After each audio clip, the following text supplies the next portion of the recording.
Hi everyone, we have already discussed this topic voice. So voice topic మనం already discuss చేసుకున్నాము. ఎలాంటి changes చేసుకోవాలి, subject and object ఎలా changes అవుతూ ఉంటాయి అనేసి ఆ చేంజెస్ గురించి అండ్ ఆల్సో అసర్టివ్ సెంటెన్స్ని మనం ఎలా చేంజ్ చేసుకుంటాం అనే విషయాన్ని మనం కంప్లీట్ చేసుకున్నాం. So here in this video we are going to discuss about the imperative sentence అనమాట. సో ఇంపరేటివ్ సెంటెన్సెస్ని మనం ఎలా చేంజ్ చేసుకుంటాము అనే దాని గురించి మనం డిస్కస్ చేసుకున్నాం. సో ఇంపరేటివ్ సెంటెన్సెస్ అంటే ఏంటి? They may be either request or orders. So request కానీ ఆర్డర్స్ కానీ మనం జనరల్గా ఇంపరేటివ్ సెంటెన్సెస్లోకి కన్సిడర్ చేసుకుంటాం. సో కొన్ని ఎలా ఉంటాయంటే జస్ట్ ఓన్లీ 2 వర్డ్స్లో కంప్లీట్ అయిపోతాయి. Like close the door, cook food, send the parcel, do it now అనేసి ఇలా కూడా మనం వెంటనే కమాండ్ చేయడం కానీ డిమాండ్ చేయడం కానీ చేస్తుంటాం. అలాంటివి వచ్చినప్పుడు హౌ డూ వీ కన్వర్ట్ దీ సెంటెన్సెస్ ఇంటూ ప్యాసివ్ వాయిస్ అనేది మనం చూసుకున్నాం.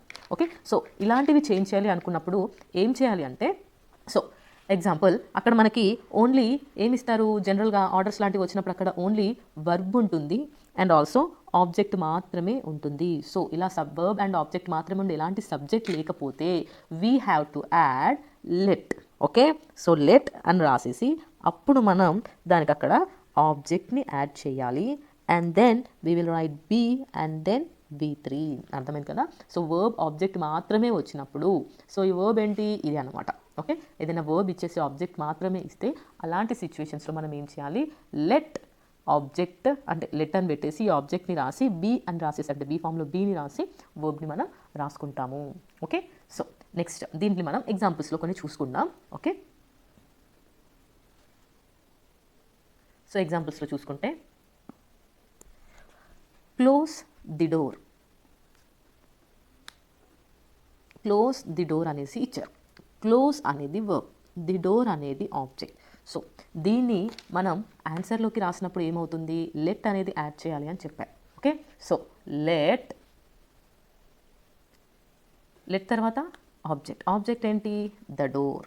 Let the door be V3 form of the verb. క్లోజ్కి V3 వచ్చేసి క్లోజ్డ్. అంతే, చాలా సింపుల్ కదా. నెక్స్ట్ ఎగ్జాంపుల్ చూసుకుందాం. Cook food.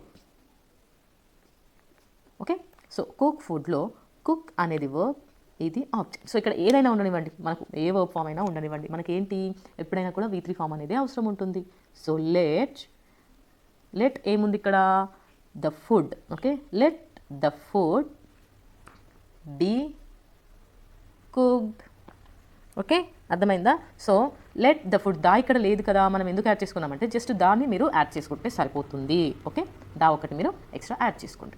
Next example, do it now. Do it now. So మనం ఏం చేయాలి ఇప్పుడు, దీన్ని చేంజ్ చేసుకుందాం. లెట్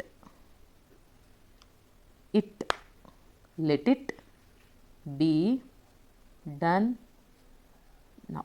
సో ఎలా వచ్చింది అంటే చూడండి, ఇది వర్బ్, ఇది object. So this is the extra అనమాట. సో ఇది మనకు అవసరం లేదు, దీన్ని మనం అడిషనల్గా పెట్టేస్తే సరిపోతుంది. సో లెట్ తర్వాత ఏం చేయాలి, ఆబ్జెక్ట్ యాడ్ చేయాలి, చేసాము.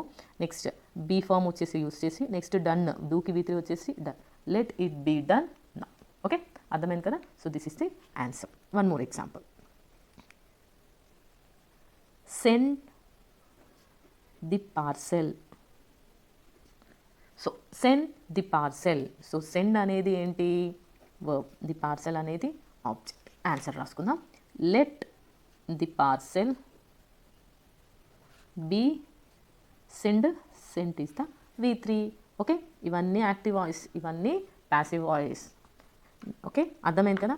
సో ఇవి ఇలా ఉంటాయి. నెక్స్ట్ ఒకవేళ రిక్వెస్ట్ లాంటివి వచ్చినాయి. రిక్వెస్ట్ అంటే ఏంటి, ప్లీజ్ అనేసి చెప్తారనమాట. సో ప్లీజ్ అని చెప్పేసి ఏమైనా వచ్చినప్పుడు మనం ఎలా చేస్తాము అంటే, సో ఎప్పుడైనా కూడా ప్లీజ్ అని వచ్చేసి దానికి ఏదైనా వర్బ్ కానీ యాడ్ చేసి ఇంకా బ్లా బ్లా బ్లా ఉన్నాయనుకోండి, అలాంటి టైంలో అది ఎలా చేంజ్ అవుతుంది అంటే, ఇక్కడ ప్లీజ్ని మనం యు ఆర్ రిక్వెస్టెడ్ అని యూజ్ చేస్తాము. You are requested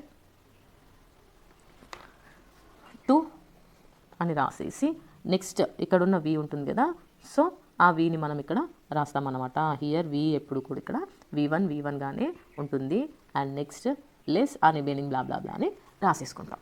okay, so ఇక్కడ యాస్టిస్ రాస్తాం. ఎగ్జాంపుల్ రాస్తే మీకు అర్థమవుతుంది. సో ఎగ్జాంపుల్ చూసుకుందాం. Please give me a glass of water. Okay, please give me a glass of water అని ఉంది. సో ప్లీజ్ ఉన్నప్పుడు మనం ఏం చేయాలి ఇక్కడ? You are requested to give me ఉంది కదా. So you are requested to, ఇది యాజ్ టీస్ రాసుకుంటాం అన్నమాట. Okay, to give me a glass of water. ఇది ఓన్లీ రిక్వెస్ట్లకి మాత్రమే ఇలా చేస్తాము, వేరే వాటికి చేయము. నెక్స్ట్ ఇంకొక ఎగ్జాంపుల్ చూద్దాం. Please shut the door. So ఇప్పుడు ఏమవుతుంది ఆన్సర్? ప్లీజ్ ఉంది కాబట్టి యు ఆర్ రిక్వెస్టెడ్, దేనికి రిక్వెస్ట్ చేశారు? To shut the door. Okay, అర్థమైంది కదా.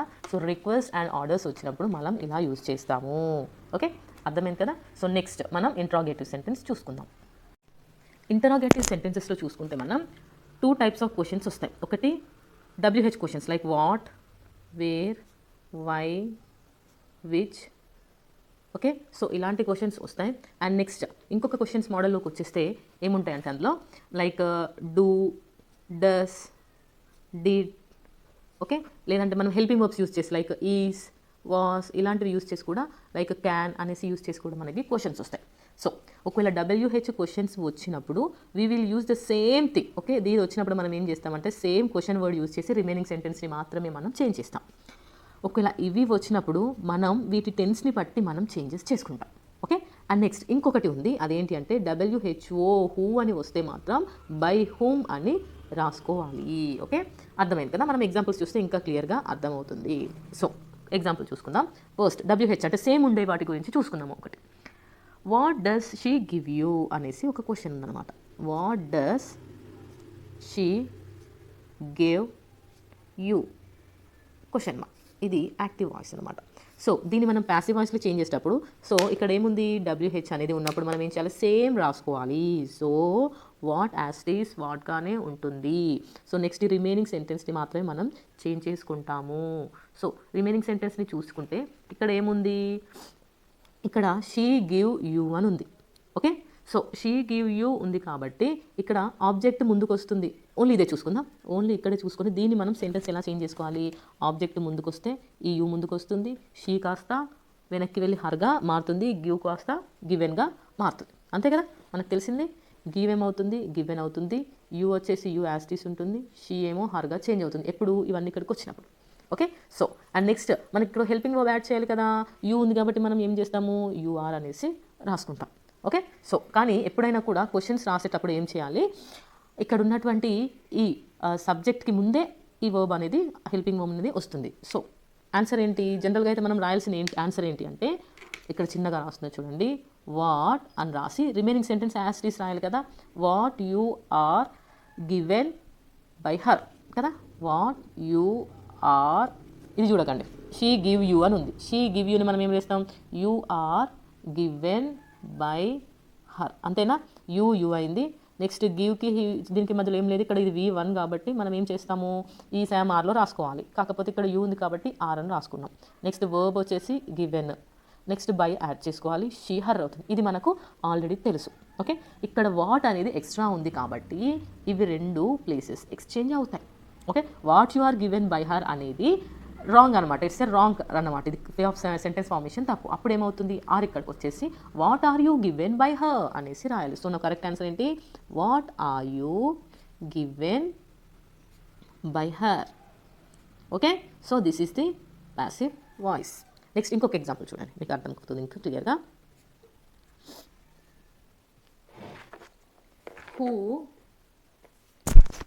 Who wrote this poem. So who wrote this poem అంటే ఏమవుతుంది? సో మనం ఇక్కడ ఏం చేంజ్ చేయాలి? బై హోమ్ వాస్, రోట్ అని ఉంది పాస్ట్ టెన్స్ కాబట్టి was this poem written. By whom this poem ఉంది కదా, దిస్ పోయం వాస్ రిటర్న్ అని రాయాలి మనం జనరల్గా. కానీ ఏమనుకున్నాము? ఇవి రెండు ఎక్స్చేంజ్ అవుతాయి కదా. ఇక్కడ కూడా same thing, was this poem return. Okay, so next ఇంకొన్ని క్వశ్చన్స్ చూసుకుందాం.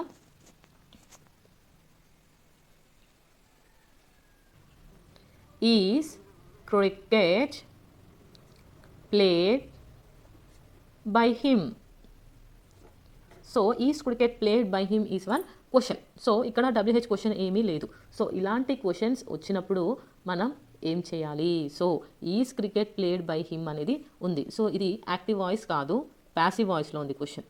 ఓకే, ప్యాసివ్ వాయిస్లో ఉన్న క్వశ్చన్ మనం ఇప్పుడు యాక్టివ్ వాయిస్లోకి చేంజ్ చేసుకుందాం. సో ప్లే చూసిన వెంటనే మనకి ఏమర్థమైంది? ఇక్కడ వర్డ్ ఖచ్చితంగా ప్లే అనేది వస్తుంది. హిమ్ ఉంది కాబట్టి ఇక్కడ ఏమొస్తుంది? హీ అనేది వస్తుంది. నెక్స్ట్ క్రికెట్ ఉంది కాబట్టి క్రికెట్ అనేది వస్తుంది. He cricket played by him ఉంది, హీ ప్లే క్రికెట్. ఓకే, ఇవి రెండు కలిసిపోయింది. సో నెక్స్ట్ ఈస్ అనేది ఉంది కాబట్టి మనం యూజ్ చేసుకున్నాం. Okay, cricket is played by him కాస్త ఏమైంది? Is cricket played by him అనేది మనం క్వశ్చన్ లాగా రాసుకున్నాం కాబట్టి he plays cricket. Okay, so ఇది మొత్తం చూసిన వెంటనే మనకి ఏమైపోయింది? అర్థమైంది. సో ఇక్కడ మనం ఖచ్చితంగా డూ ఆర్ డస్ ఫార్మ్స్ని మాత్రమే యూజ్ చేసుకుంటాము, ఎందుకంటే అప్పుడే ఇక్కడ ఇది వస్తాయి. సో ఇక్కడ ఏముంది? Do or does. ఇది ప్రజెంట్ కాబట్టి వస్తే డూ అయినా వస్తుంది, లేదంటే డస్ అయినా వస్తుంది. సో ఇది మనకు అర్థం కావాలంటే ఏంటి? ఈస్ ఉంది కదా, సో ఈస్ వచ్చినప్పుడు ఇక్కడ డస్ అనేది వస్తుంది. Does he plays cricket. He plays cricket అనేది కరెక్ట్, కానీ క్వశ్చన్ ఫామ్ వచ్చింది కాబట్టి ఇక్కడ సో ఈ ప్లేస్ అవసరం లేదు. Does he play cricket. So this is the main question, active voice. So దీన్నే మనం రివర్స్లో ఇంకొక క్వశ్చన్ చూసుకుందాం. Does she write homework. Okay, ఇది యాక్టివ్ వాయిస్లో ఉంది. సో మనం అప్పుడు దీన్ని ఏం చేయాలి? డస్ ఉంది కాబట్టి ఇక్కడ ఏమవుతుంది? ఈస్ అవుతుంది. ఓకే, ఈజ్ హోంవర్క్ రైట్ కాస్త రిటన్ బై హర్. ఇది passive voice. Okay, next does ఉంది కాబట్టి ఇలా చేసాం. మరి డూ ఉంటే డూ దే సెల్ యాపిల్స్ అనేసి క్వశ్చన్ ఉంది అనుకోండి. డూ దే సెల్ యాపిల్స్ అని క్వశ్చన్ ఉంది. సో అలాంటి సిచ్యువేషన్లో ఏమవుతుంది?